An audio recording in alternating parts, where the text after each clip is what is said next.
সম্প্রতি দেখা যাচ্ছে বাবা মাকে বৃদ্ধাশ্রমে দিচ্ছে নিষ্ঠুর সন্তান, এমনকি সম্পত্তির জন্য বাবার লাশ দাফনে বাধা দিচ্ছে। সমাজে এমন চিত্র কেন এত বেশি হচ্ছে? ভাই, কেন হচ্ছে সেটা বলার জন্য, সেটা বোঝার জন্য পণ্ডিত হওয়ার দরকার নেই। কোনো দিনদার, কোনো মুত্তাকি, কোনো পরহেজগার, কোনো আল্লাহভীরু মুসলমান সন্তান তার বাবা মাকে বৃদ্ধাশ্রমে দিতে পারে? পৃথিবীতে এমন একটা দৃষ্টান্ত হয়তো পাওয়া অসম্ভব হবে, যেই ছেলে আল্লাহ ভীরু, যে ছেলে আল্লাহকে চিনেছে, যে সন্তান আল্লাহর পরিচয় পেয়েছে, যে ছেলে মেয়ে কোরআন হাদিস অনুযায়ী নিজেকে চালাবার চেষ্টা করে, সে বাবা মাকে বৃদ্ধাশ্রমে দেওয়া তো দূরের কথা, সে বাবা মার মুখ থেকে উফ শব্দটিকেও সহ্য করার কথা না। অতএব খুবই পরিষ্কার, আজকের এই পৃথিবীর জাঁকজমকপূর্ণ এবং চাকচিক্যপূর্ণ যে দৃশ্য আমরা দেখতে পাচ্ছি, এর অন্তর্নিহিত এবং ভেতরগত দিকটা অত্যন্ত কদর্য, অত্যন্ত খারাপ। তার উজ্জ্বল উদাহরণ হলো এই বৃদ্ধাশ্রমের কালচার। যত তথাকথিত জাগতিক শিক্ষায় শিক্ষিত মানুষ, তত বেশি বৃদ্ধাশ্রমের কালচার সেখানে এস্টাবলিশড।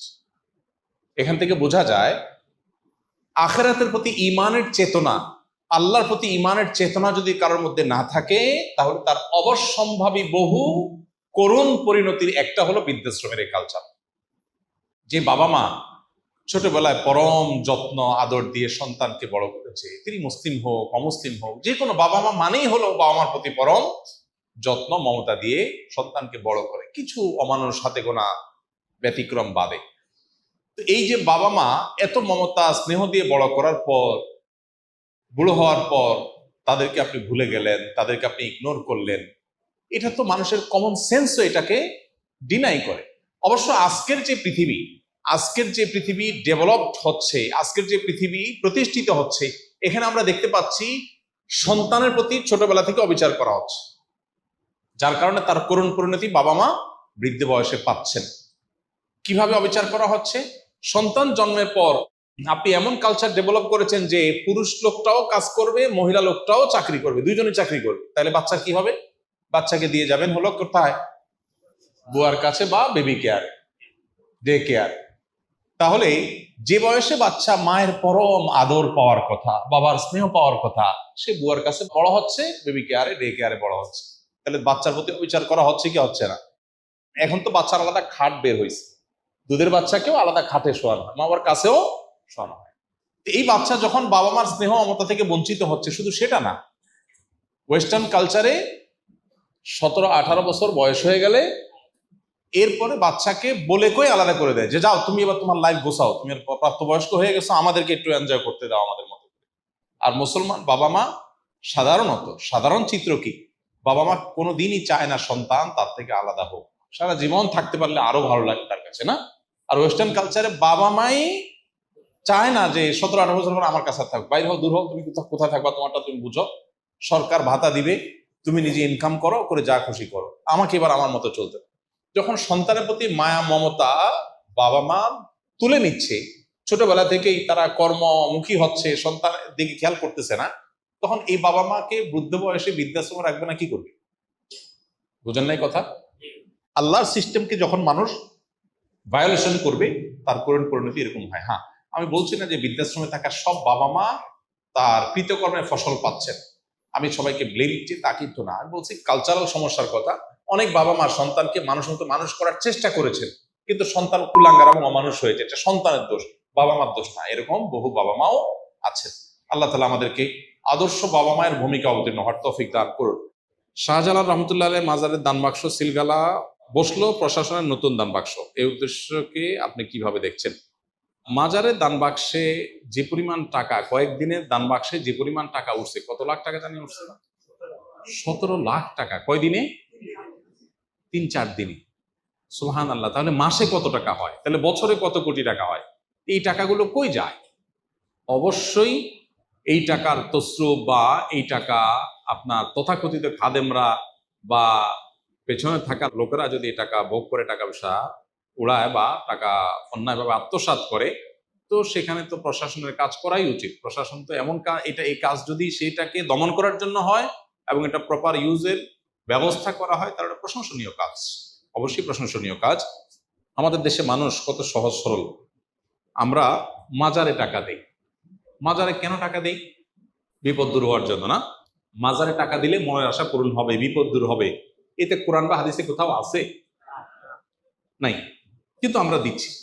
বহু মসজিদ টাকার অভাবে বানানো যাচ্ছে না, বহু মাদ্রাসা টাকার অভাবে ছেলেরা বাচ্চারা খাবার পাচ্ছে না, বহু গরিব মানুষের বাসায় খাবারের ব্যবস্থা নেই, বহু বেকার সামান্য একটু টাকার জন্য বেকারত্ব দূর হচ্ছে না, অথচ মাজারে গিয়া লাখ লাখ কোটি কোটি টাকা মানুষ ঢেলে দিচ্ছে মিথ্যা আশায় যে এখানে দিলে আল্লাহ আমার সমস্যা দূর করে দিবে।